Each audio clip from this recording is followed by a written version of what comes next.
and ask a question. Okay, great.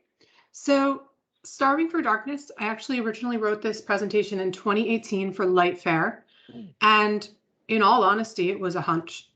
We had been talking about human-centric lighting, and I thought it was a fascinating idea that we could potentially start orchestrating wavelengths of light like we do perhaps with pharmaceuticals in terms of curating and maybe getting a specific benefit. And that's coming. I think that that's on the horizon, but I was asked to submit a presentation, and it was just a hunch of mine that we were impacting wildlife far more than we ever realized. And when I scratched at the surface, there was so much information that came forth that's really kind of locked in scientific journals. And we can talk about that problem as designers, but there's just such a wealth of information. And so I'm just pleased to be here to share it with you today. So just gonna advance this slide. There we are. So today we will talk about exterior lighting conditions that have been harmful to wildlife. And we'll talk about case studies. And we'll also go through existing lighting regulations and why they are or are not working. And then we'll talk about positive case studies that have actually made a change. So what is light pollution? Well, obviously most of us here in this lighting industry know what light pollution is, but it warrants a reminder, which is that, it's sky glow, light trespass, and glare. But I should remind us that actually there's also natural sky glow, and that the moon really does provide an arc of light in the nighttime lighting. And so actually this has a big play on how predators and prey relate to one another. And so if you've ever spent time in a full moon, and even if, say, it was snowy, you could actually read by that light. It's so bright. We actually have a new moon in 2 hours, so we're coming into the dark time. But this celestial body has truly been a guide for the evolution of all living things on the planet. This is human-made sky glow. So this is Hong Kong. And you can see we're seeing a nice lighting design technique where we shine light up on a GWB white ceiling, and then we get the Lambertian effect back down. Well, except this is happening outside, and it's enough light to read by on the streets of Hong Kong. And this really begs the question, how much do we need? That black mirrored water in the background, that is actually having light penetrate through to the entire ecosystem, the aquatic ecosystem there. And so this really is what overlighting looks like. Glare is another issue. So this is the 9/11 Memorial, a tribute to light. Incidentally, it's turned on at peak migration periods in 2000 and in September. Oh, looks like we had a little bit of a, oh, it went back. I don't know why it did that. You guys can see everything? I'm thinking you can. Okay, great. So essentially what was happening was birds were flying through at a peak migration period in September when this is illuminated, and they were attracted to the light like moths to a flame. And there were 20 times the amount of birds inside these beams of light than their surrounds. They could not see their way out. One thing we don't think of as humans, but it's actually a really scary thing to have your eye adapted to brightness when there's predators about, because when you leave that beam that you don't see what's coming. And so it presents a very dangerous setting for birds. Not only that, they wouldn't leave the beams of light, they were getting exhausted. And New York City Audubon observed this, made a relationship with facilities to intermittently turn these beams of light out. And what this story actually foreshadows is that more than any other tool in our tool belt as industry people, we will be utilizing controls to gain a better balance in our environment with lighting. Because here you see, this is uplighting, and uplighting is happening all around us. Some of the best lighting design firms still utilize uplighting at night because there are times when it is called for or when it is useful. It's not to say that I am endorsing it, but I'm saying that it has not gone away. and that controls turn lights out and off, and it really supersedes as a tool. Another factor is clutter. And so this really gets into the human aspect for me, which is that we are never turning off. In fact, we live in a blitzkrieg of information with our phones buzzing, with alerts given through light, as well as every device in my living room now blinks, whether it's the router or the TV box. We see light being added to everything now, and it's really meaning that it's taken away our own experience of darkness. And that is a lot of what we touch on in the podcast and what I'm also touching on in the book that I'm writing, also named Starving for Darkness. And essentially, this is all clutter for humans. It's really removing our meditative space that we used to have when we would curl up around a fire and just watch the flames. But for wildlife, while we may know that this is a street light and this is the brake light of a car, for wildlife, this is absolutely garble. It means nothing. In fact, it sends false information to wildlife.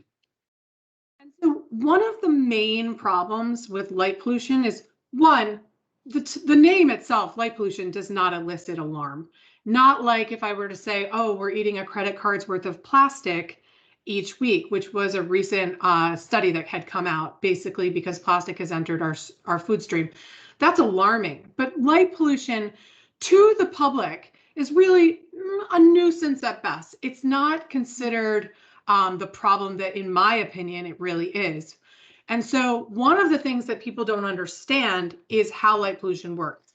And that's really that the air is only seemingly invisible. In fact, it's actually filled with soft particulate and dust. When you shine light through that dust, you create trillions of reflections that obstruct the darkness, the view of the sky, and the cycle of the natural daylight cycle. And I had a student come to me and we walked a site. They were actually redesigning a park. And when we got back to their studio space, she was like, well, but what's the big deal? What's one light? And so that's what we as experts really need to contend against, because according to the model lighting ordinance, one fixture has the ability to shine light, to create light pollution up to 120 miles away from the source. And what's interesting is that we often think of light being up as being the worst offender, like with tribute to light. Actually, it's light up at an angle that is the worst because it cuts across more earth. So this type of lighting is very, very dangerous, but one fixture has the ability to do that. So it's all too easy. And here we are. This is the world, satellite photos coming up on the United States, and we are truly one of the worst offenders. Western Europe is also really bad. And you can see the grid lines of the West. We can see Detroit here in the photos. This is where I am. This is in the Boston area. And you can see the Eastern Seaboard is covered in light. And this did not used to be. In fact, prior to 1875, prior to the Industrial Revolution, this was dark. So that's a massive change that we have made in terms of climate change. But when we take into account the re-reflections, this is now a scientific model. This is what actually is happening in our environment. It's an enormous change. We have robbed wildlife from darkness. Solastalgia is a term, it was coined by Glenn Albrecht, and it's really referring to the idea that we experience psychic stress when our environment starts to change around us.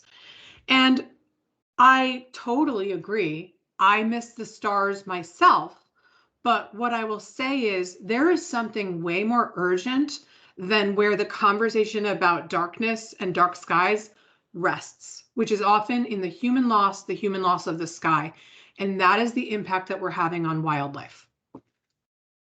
So the sky was our first screen. If you've ever heard the expression, red sky at night, sailors delight, red sky in the morning, sailors take warning. Well, that was information about how the sailors could tell by the sky, and when the sky looked as it did, whether the weather was coming or going. That was key information, survival information. Now we have that on our phones, in our pockets, But for wildlife, this remains a first line of defense. So this can be helpful in terms of the time of day, the season for plants, location and direction and trajectory for migratory animals. So this is very key information. The other impact that we're having, so we're blocking a view of the sky. We're also changing the internal landscape. So that is our circadian rhythms.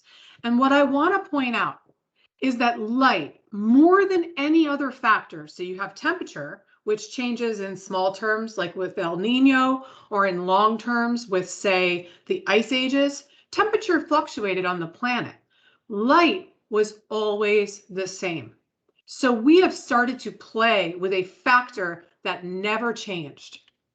And so the delicate balance of interspecies interaction is upset when outdoor lighting extends the length of daylight. And so inside of our bodies, we have hormones. So for humans, we will convert serotonin to melatonin in darkness. Well, actually, melatonin is part of the wakefulness physiology of nocturnal animals. So that is to say that all plants and animals are going to react differently. There's going to be no species that is similar to another in terms of the exact impact that light at night has. And so how does exterior lighting affect wildlife? Okay. I can't really see you guys, but I normally ask how many people have heard of the sea turtle problem, and I'll spoil it here, which is that most people have. And how many of you have heard of the dung beetle problem? Yeah, it's not as cute of an animal, but my point here is to say that all animals, not just humans, depend on a regular interval of daylight and darkness for proper functioning of behavioral, reproductive, and immune systems.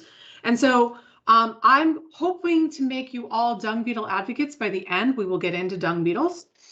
And so essentially, we are this web of beings that has really nudged these relationships into place over millennia. And when we shine light at night, we start to play with these relationships, and that's going to have a huge impact on biodiversity and interdependence. You know, we as humans, we are diurnal, meaning active during the day, but actually there's a ton of beings that are nocturnal, 70% of mammals, 90% of amphibians. In fact, they've done a recent study where animals are starting to behave more nocturnally to avoid humans. And you will also see that in the 2019 UN report that came out slating that up to 1 million species may go extinct in the coming decades because of the impact and the footprint that we have had. And if you think about it, night is 50% of the Earth. It's in fact a sort of timeshare where humans rest and recover, and then an entire other set of organisms starts to live their lives. We are really taking that away when we shine light at night. And as I was saying before, photoreceptors and hormones are different across species. So there's nothing to replace darkness. There's going to be no perfect wavelength. A lot of people have brought up to me that red is really good because traditionally in nautical environments, so sailors could see at night, they used red lights.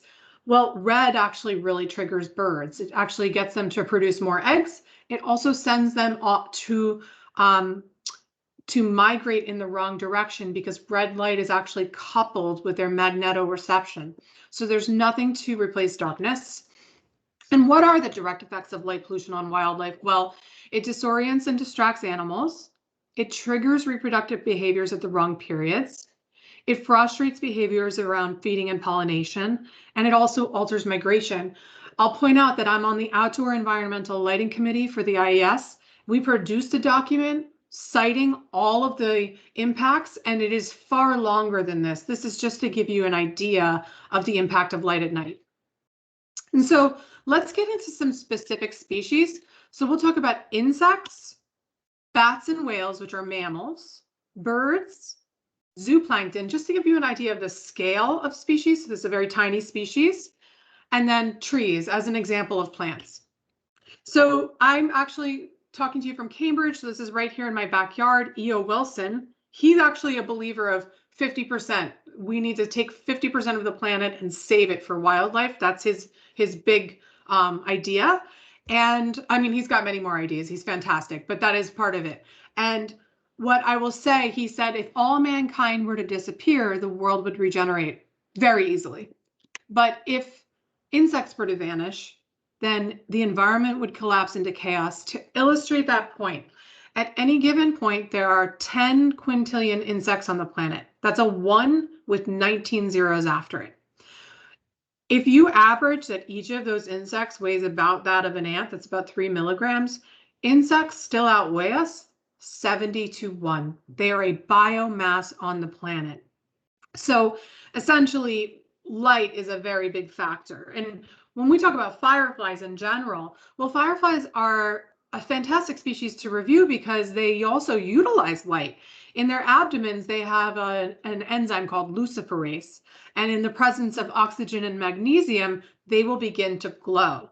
And they use this at all stages of their life. At larvae, they glow to ward off predators. They also use it as a language of love to attract a mate, and they also will communicate about local predators, etc. So fireflies really do utilize light. Now, there's over 2,000 species. They're everywhere but Antarctica. And one study showed that in the presence of light, fireflies decreased their flashes by 50%. And I also generally ask this question of a live audience, but how many of you see less fireflies?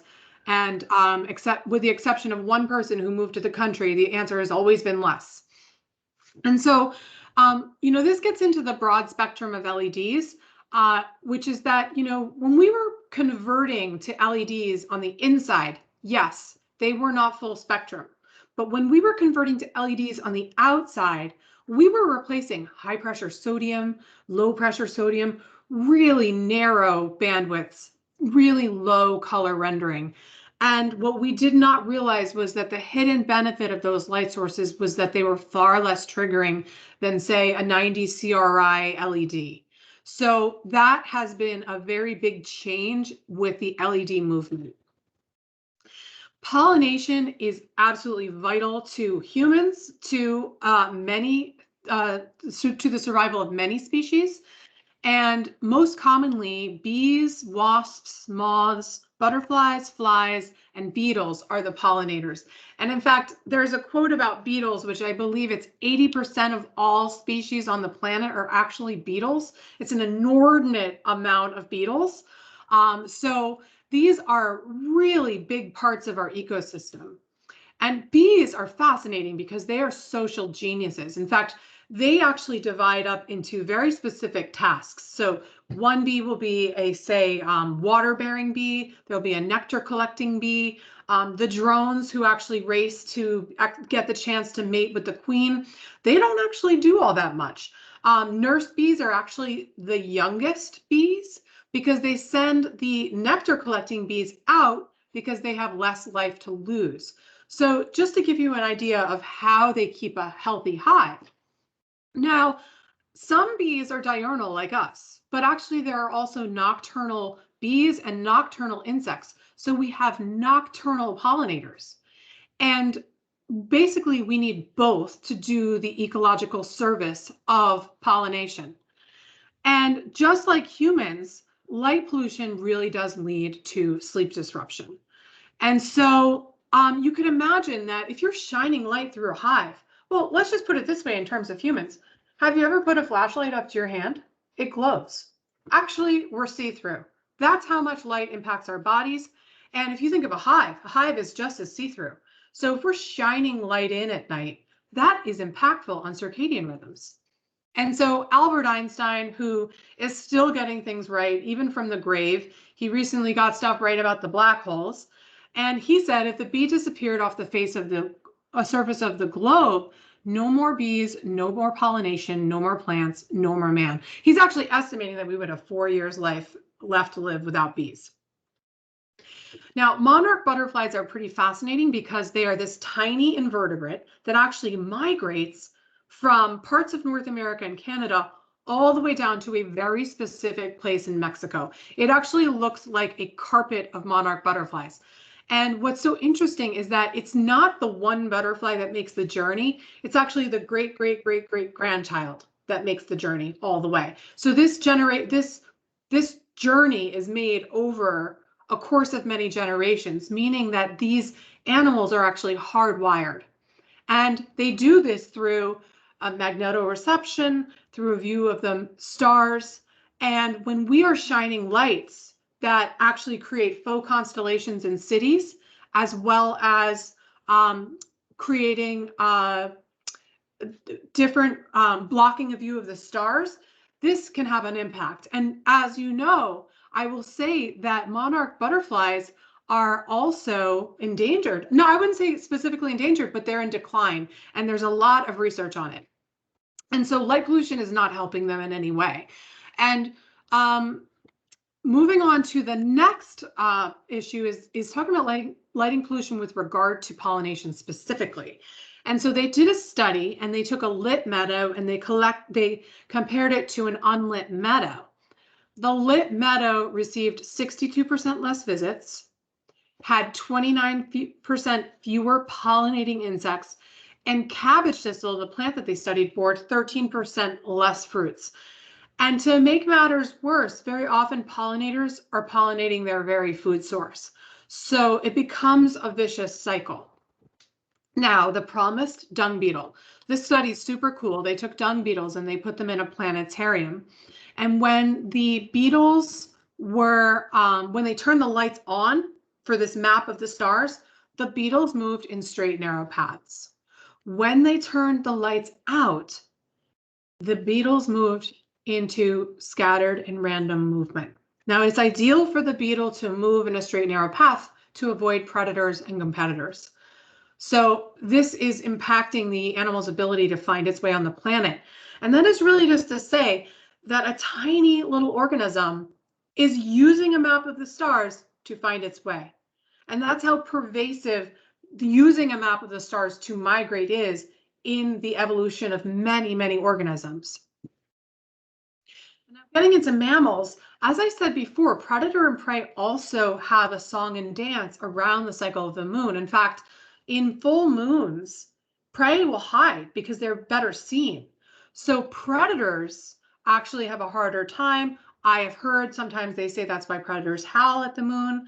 That's a little bit more anecdotal, but you do get the idea that when we're shining light all the time, we're interfering with this arc and this balance. I will also say that street lighting attracts animals to the road, and we're very numb to this, but this is something that also creates a lot of death. Now, bats are a fascinating animal, and I will point out, actually, prior to doing all this research, I really didn't know that bats could see, but actually, if you think about it, their eyes are right there. They actually do see. They use echolocation in darkness, but they have the ability to see as well. And there's 900 species. They're all nocturnal. They're the only flying mammal, and they actually help to control the 10 quintillion insects that are alive on the planet. So they really are a major part of the ecosystem. And this is, so if you want to get one book for your office, the book to get is called The Ecological Consequences of Artificial Night Lighting. It's written by Catherine Rich and Travis Longcore. And it's a compendium of scientific articles divided into different types of ecosystems and species. So it's an amazing resource to really have as a compass for how we are lighting our exterior environments and what the potential impacts could be. And just even opening up that conversation with you, your clients, your end users is a wonderful way to start raising awareness on this topic. And so in this book, it cites the habit of feeding at artificial lights is now so common and widespread among bats that it must be considered the part of the normal life habit of many species. Okay, so I want to back up here. If you think about the nocturnal pollinator who's no longer pollinating the cabbage thistle, instead, that nocturnal pollinator is hanging out at the streetlight. You can read about that in the article called The Insect Apocalypse in the New York Times. And it's either dying of exhaustion or It's being eaten by the bat that is no longer doing what it was normally doing. And I say that example to show you what scares me most about this issue is not the change of any one species. It's that we are changing the relationships. And there is no way to know that when you start changing relationships, how that will impact the web and how that will cascade out into the future. And I will tell you, I do so much advocacy on this. I woke up in the night about a week ago, and it was like this topic hit me from scratch, like I'd never heard it. And it scared me. It woke me up in the night. So I don't think that this is any small problem. And I actually urge all of you to go to lightpollutionmap.info. Check out your favorite place, the cabin you love to go to as a kid, or to the city that you live in or the town you live in. It's lightpollutionmap.info, and you can see the light pollution. It is out of control. We have never been more scared of the dark, and our world has never been brighter. It's not sustainable. So actually, because bats are so important to the ecosystem, there's actually work that's being done in the Netherlands where they actually found a wavelength of light to put in their lighting fixtures that does not impact the bats. So that's kind of the way that we're going to go. And moving on to another species, so whales also astronavigate. In fact, whales are incredible navigators. They navigate thousands of miles of open ocean through very turbulent and unpredictable waters. In fact, they studied whales, they tagged them via satellite, and they were able to see their journeys. And so they breed at the tropics, and then they navigate about 5,000 miles to the Arctic or the Antarctic. And that's where they feed on krill. And so when they tracked the animals, they found that they were always within 5 degrees and often within 1. So it's an extremely precise journey. Now, if you were going to be navigating with that precision in open water, that would be pretty hard. And the sun wouldn't be enough. One celestial body is not enough to give you that reference. You need 2 points. So that is why the study hypothesized that they had to be using the moon and the stars. I will also point out that whales communicate with each other through whale song. And so they also corroborate or collaborate on this, but you still need a leader of the pack. And I'll also point out in the other type of pollution that is very underrated, sound pollution. So light pollution is totally underrated. So is sound. Well, they have done studies where now whale song has actually shifted an octave to avoid the sounds of water motors. So we are hitting them not only from blanching the map of the stars, but also to also be able to also sound-wise. So, and I will also point out, so if you think about New York City, well, 120 miles off the coast is when the light pollution recedes, but we have a ton of water vessels that shine LEDs just about in every direction. So there's also speckles of light pollution all throughout the ocean as well. Now, in terms of species and impact, there's no species that's more impacted than birds specifically. And I was actually just rereading Rachel Carson's Silent Spring, and I think it's pretty funny because Silent Spring is about the silent spring that came after the spraying of DDT and chemicals that actually made it impossible for the birds to reproduce. And so what came was a silent spring. Well, here we are. That book was published, I believe, in 1963. And we're, coming up on about 50 years later or 60 years later. And they are estimating that we are down in our birds by in the billions in terms of species counts. And so actually it's estimated that 1 billion birds die from fatal flight into buildings each and every year. So it's an enormous toll. It is absolutely biologically significant for birds and for specific species. So this is not any loss. And so I hope that this is not a small loss, is what I mean to say. And I hope that we can actually come to about our lighting practices the way that we came to about how we used pesticides.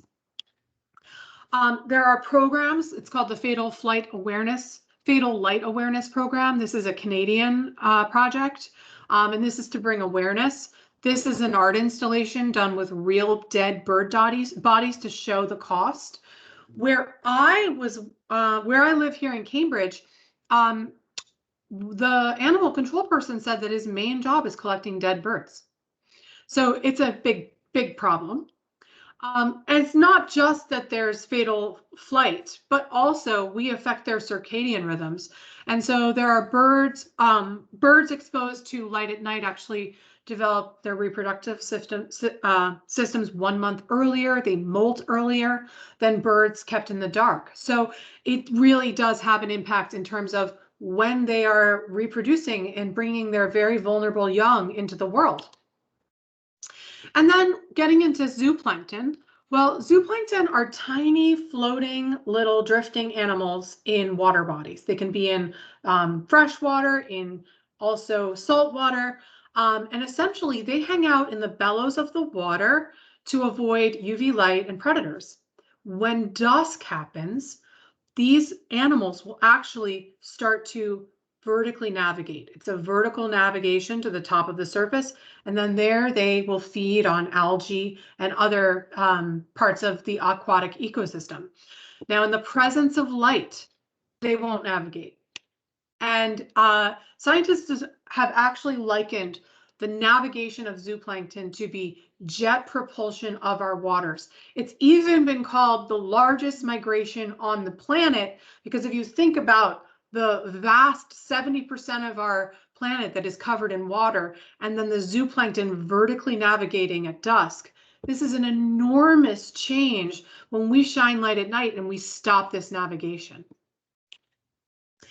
And some have said this could lead to algae blooms, to other types of imbalances, but quite frankly, we don't know, we can't know, it's not possible to know. In fact, how these changes will cascade out, I hope we don't come to know.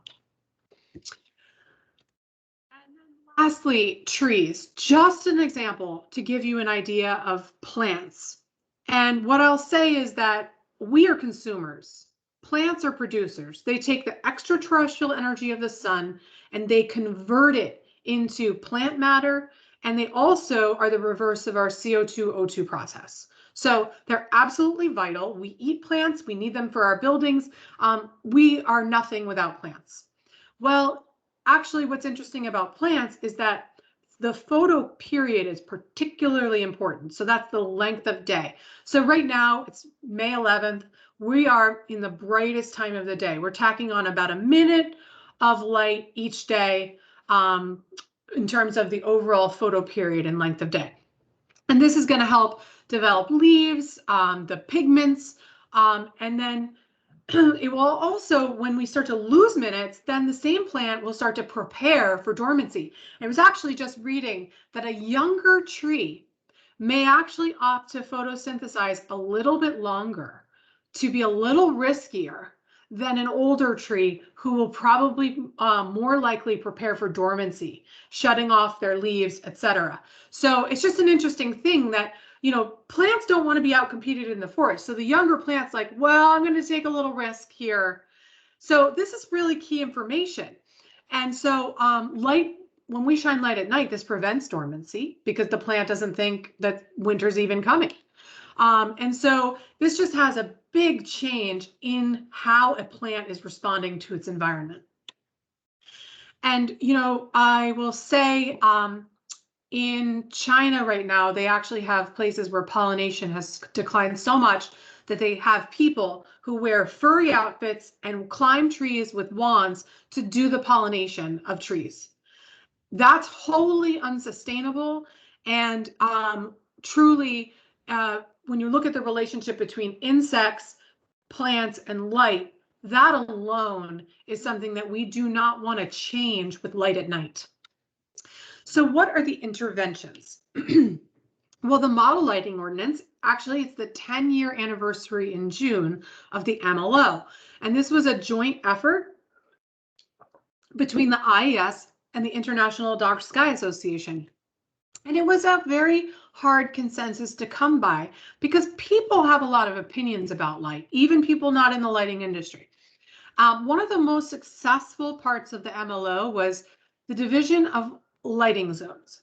So lighting zone 0 is, say, your national park. You don't want permanent lighting. You want headlights and flashlights. Lighting zone 1 is, say, a rural area. Lighting zone 2 is a town, and lighting zone 3 is a city. From there, you allow communities to gauge where are they coming in at. Well, are we a rural area coming in as a town? Maybe we want to assess that we want to be lighting zone 1 and then guide all future lighting projects to lighting 1. So it really created a feedback loop of assessment and then a way to get there, which was fantastic. Lighting zone 4, not considered a default lighting zone. This is Times Square, Hong Kong, Las Vegas. Las Vegas, incidentally, is the brightest place on earth. I don't think that comes as any surprise. And so the MLO has 3 separate methods. There's a parking space method. It's really basically lumens per parking spot. The hardscape method, which includes more than just parking. It gets a little bit more complex. And then your performance method, which I would always say you want to do with a lighting designer because it's possible still to overlight with this method. And that's because there's a lot of allowances given because there's a lot of fear around not lighting. And so what are the challenges? Well, it hasn't been widely adopted. And I think part of that is that lighting is really secretly counterintuitive and that people don't know the difference between a lumen, a foot candle, and a candela. While we may know, the lay community has no idea that there's even different metrics. And so because of that, because the performance method actually doesn't necessarily always reveal consistent results, that's been another issue. Education and awareness has been hard to come by. There's really the idea that more light is safer, and that's not always true. It can be true, but it is not always true. And the fact that we regard that as always being true has been the number one thing that has gotten us here. Because as soon as you mention safety, then people start saying, oh, okay, it's fine. We'll light for safety. We'll just add another light just in case.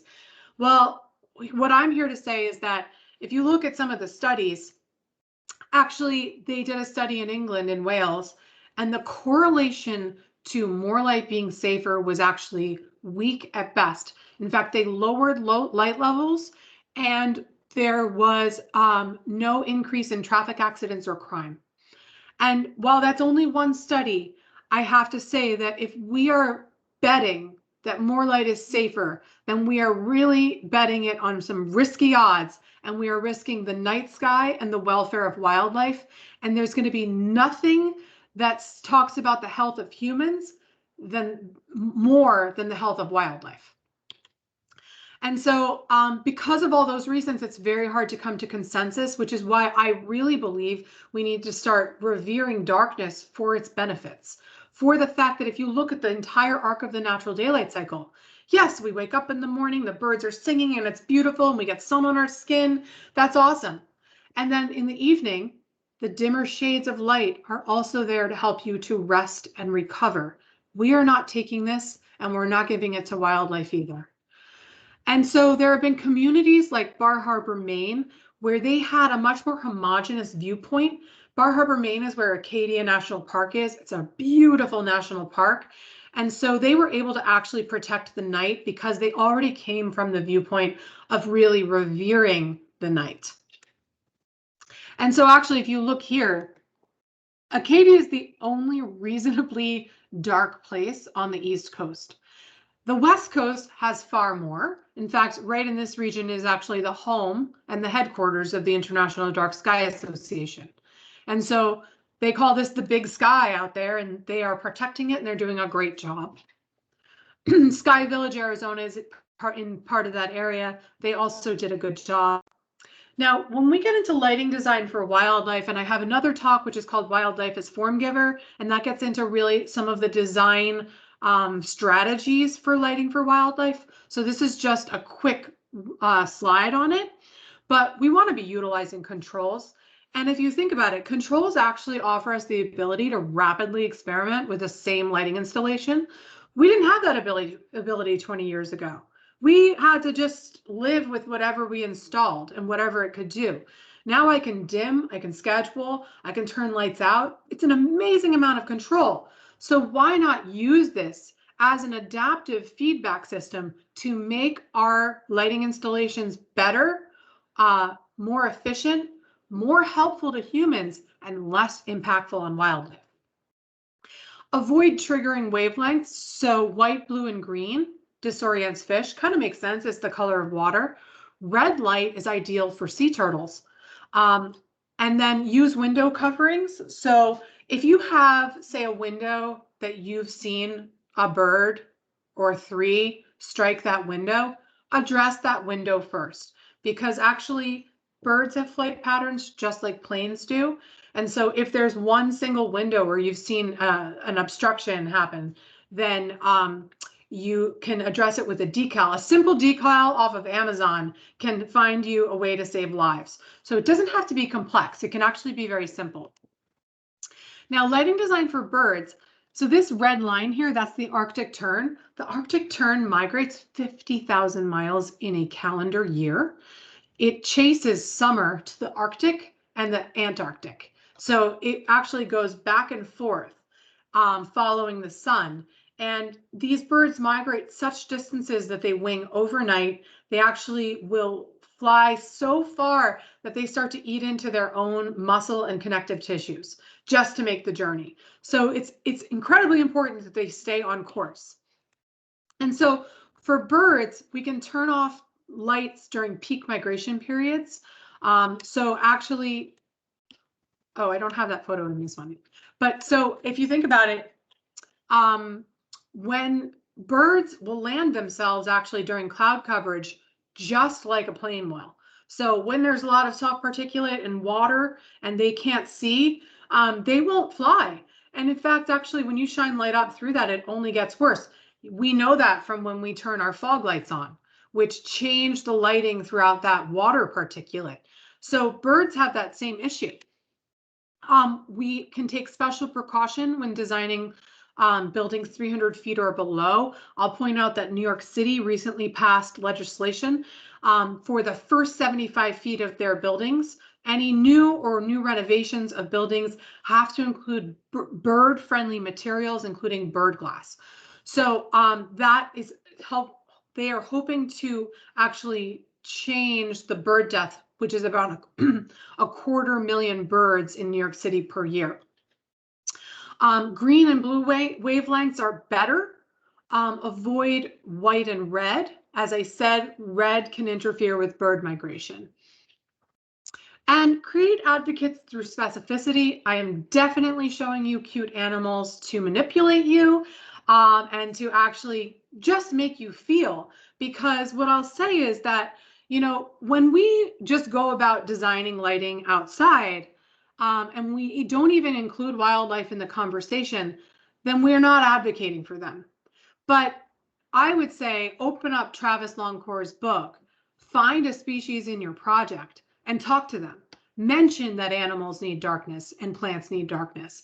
Bring this into the conversation and just create advocates through that specificity. Because here's the thing, when I say the terms wildlife, green design, sustainable design, those terms are so used and old, they don't mean anything anymore. But if I tell you, yeah, the bunny in these parts actually needs darkness, suddenly it's something specific and it's easier to advocate with than general terms such as wildlife.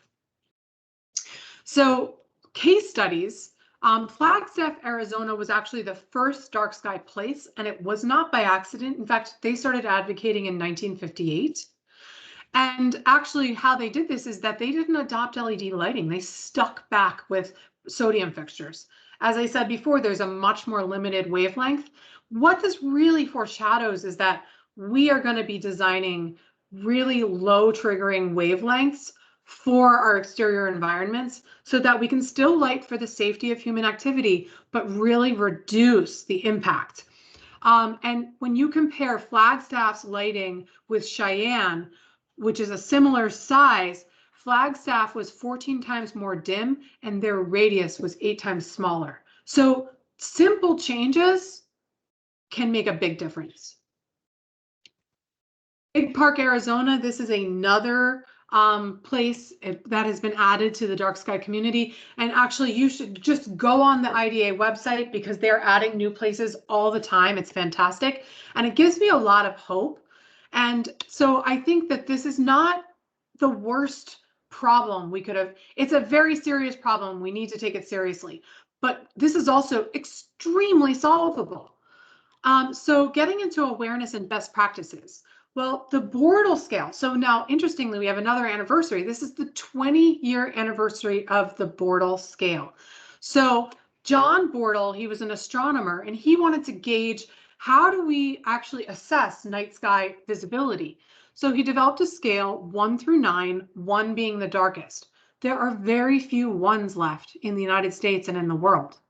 And so another project is the Citizen Science Project, where you can actually log your own night sky, and this creates a feedback loop of understanding. And that's the thing, is that most people just don't know. It's, in fact, I was writing a landscape architect just this week. And I said, well, would you like, I would be happy to give this seminar, the one that I'm giving right here, Starving for Darkness.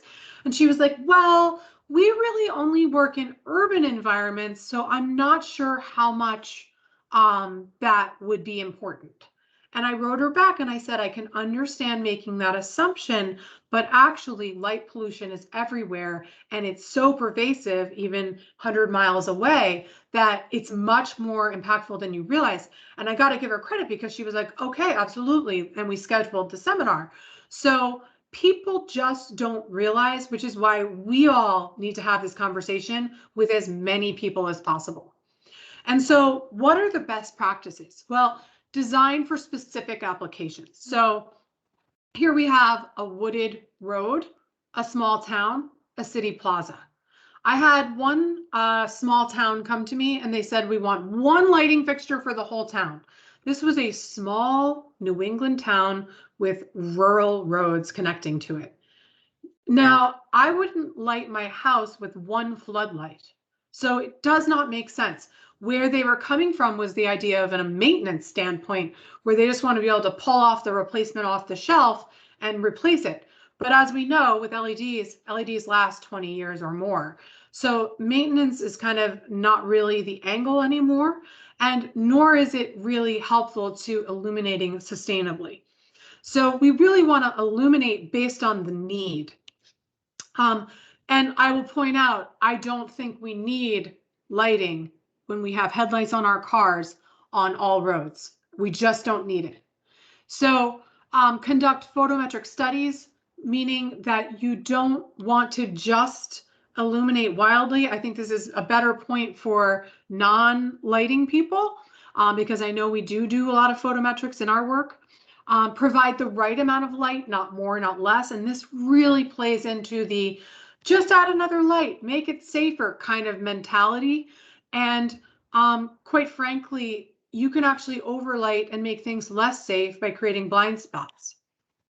And I really think that we should be asking ourselves who, what, why, where, when lighting. So who's on this second floor? Who's getting this light? Why are we lighting it? When are we lighting it? Can we schedule it to turn off? Is that second floor a residence? Is there a natural wildlife that's being impacted? So we really need to ask ourselves these questions and get down to what is needed. Use dark sky compliant fixtures and shielding. So we actually have such amazing optics with LEDs. And right now, on the whole, we're taking the sheer power of those optics and we're kind of just using them brazenly. And that's why we're seeing the light pollution. If we were just to take all the lights that are shining up in the wrong direction and reorient them and dim them slightly, we would make such a vast improvement with just the egregious lighting. So it's not, I am never saying humans need to live in the dark and good luck to you. Let's aim for wildlife. What I'm saying is our lighting technology can support human activity. It's here. We have controls, we have optics, we have shields. We can turn lights out. We are just not using our technology well. This is actually, if you look at, this is historic lighting. This is historic dark sky lighting. So we don't even have to choose form factors anymore. People like their acorns. I get it. It's beautiful. I come from New England. In fact, our bread and butter is municipal exterior lighting. So we're very familiar with exterior historic lighting. It's totally possible to do all of it. Use warmer correlated color temperatures. As I'm sure many of you know, correlated color temperatures is really not the full story. Spectral power density is much more specific to wavelength, but you really want to emulate the natural daylight cycle as much as possible. And what that looks like is warm in the morning, cool in the zenith, warm in the night, and then you have darkness. And so as much as we emulate that, that's how we are reducing our impacts on wildlife. And look, these are two separate colors, but you can see one is going to be a lot less triggering, one is going to be a lot more triggering. 5000K is over. In fact, 2200K is now the recommendation. So it's time to bring these color temperatures down. Utilize controls to limit impact, turn lights out. Where I am in Cambridge, we actually have, I had nothing to do with it, so I can just brag because I'm a resident. But we have adaptive lighting controls that in certain neighborhoods dim down to 30% of output at times after midnight. So they're taking just 30% of the output and shining it. And what I'm telling you here is that actually that's very forward thinking to dim or turn lights down. We're not doing it. We can, we're just not doing it. And then avoid uplighting always. And so this is Hong Kong. This is the inclement weather where birds also land themselves. You can see all the obstructed view that you would have if you were a migratory species. And really, we need to kind of come to a consensus. And basically, we are miseducating ourselves about the fact that more light is safer. That's not true. And actually, we're creating an environmental disaster. My call to action is actually to turn lights out from midnight to 6. I would say more, but this is easy to remember, and we just need a good starting place. This is Boston, where I am. And what I'll say is that at any given time, the power could go out and light pollution would completely go away. And so of all the types of climate change, light pollution is actually the easiest to solve. So hopefully by bringing awareness, by having this conversation, we can find a way to come back to our night. So thank you so much. That concludes this presentation. I'll just show you if you want to follow along in the conversation. This is my website, Anatomy of Night. I post my new LDNA articles, other speaking. This is where you can access the podcast as well. This is the podcast, Starving for Darkness. Please listen, join in the conversation. If you know of any guests, we'd love to hear of any potential guests that you'd like to offer. This is us actually interviewing Ruskin Hartley at the IDA. He's the director. These are bibliographic resources, so if you need any of those, just let me know. I'm here, and this is my email. I will open it up if anyone has any questions.